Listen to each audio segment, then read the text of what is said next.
সুযোগ নাই, বাঁচার কোনো সুযোগ নাই।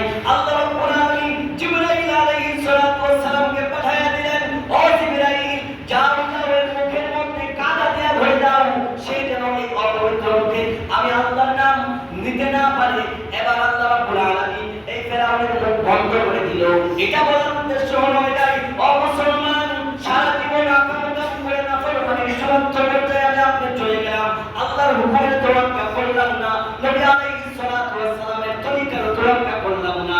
যখন মৃত্যুর সময় আসলো, মৃত্যুর সময় উপস্থিত হলো, সাকরাতুল মাউতের যন্ত্রণায় ছটফট করে কাতরাচ্ছি, মসজিদ থেকে হুজুর মিয়া, অমুক মিয়া, তমুক মিয়া যতই তওবা করি ওই যে ফেরাউনের মতো হবে। আল্লাহ রাব্বুল আলামিনের কাছে মা লাম ইউগাফির, ইন্নাল্লাহা ইয়াকবালু তাওবাতা মা লাম ইউগাফির। আল্লাহ রাব্বুল আলামিন বলে মৃত্যুর ঘরঘরানি যখন একটা মানুষ ঘরঘর করতে থাকে মৃত্যুর সাকরাতুল মাউতের যন্ত্রণায়, যখন মৃত্যুর ঘরঘরানি চলে আসে ওই সময় তওবা আল্লাহর কাছে গ্রহণযোগ্য না, আল্লাহর কাছে পৌঁছবে না। সুতরাং যদি কোনো মানুষ আল্লাহর কাছে ফিরে আসতে চায় এখনই যেন সে ফিরে আসে, কারণ আমরা তো জানি না মালাকুল মাউত আজরাইল কার জন্য কখন কোন অবস্থাতে চলে আসে।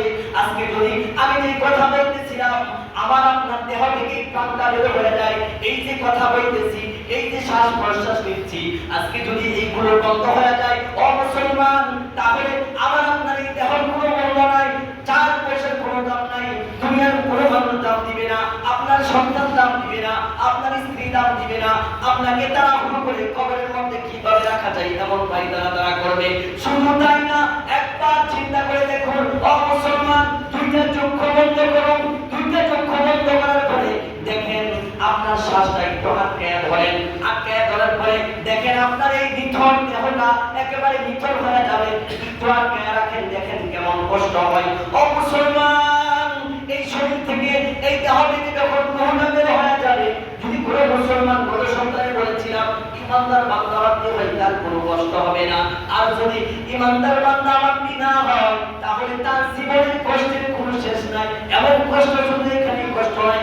রাসূল বলেন মান মাতা ফাকাদ কিয়ামাতুহু, যে ব্যক্তি মৃত্যুবরণ করলো তার জন্য তার কিয়ামত শুরু হয়ে গেল।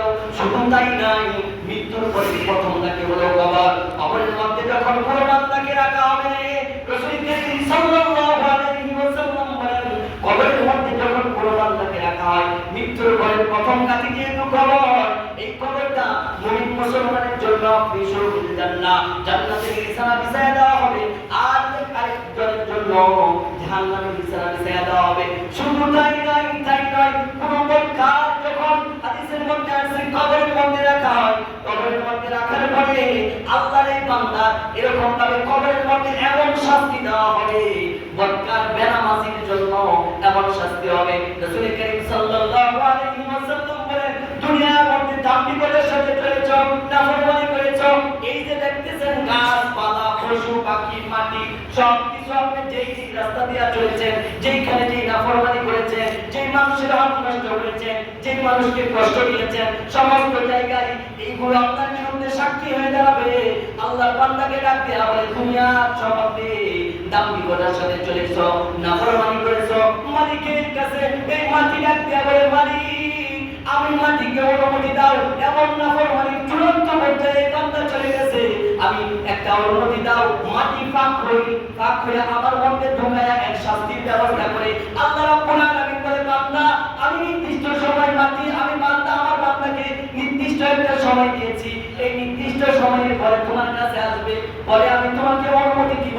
যখন মালাকুল মউত আজরাইল চলে আসে, ওই আল্লাহর বান্দাকে যখন কবরের মধ্যে রাখা হয়, মাটি তখন প্রতিশোধ নেওয়া শুরু করে। রাসূল বলেন এমন ভাবে মাটি চাপ মারে, একটা পাথরের হাত দিয়ে আরেকটার মধ্যে এইভাবে ঢুকিয়ে যায়। শুধু এখানেই শেষ নয়, সকাল থেকে নিয়ে ফজর থেকে নিয়ে যোহর পর্যন্ত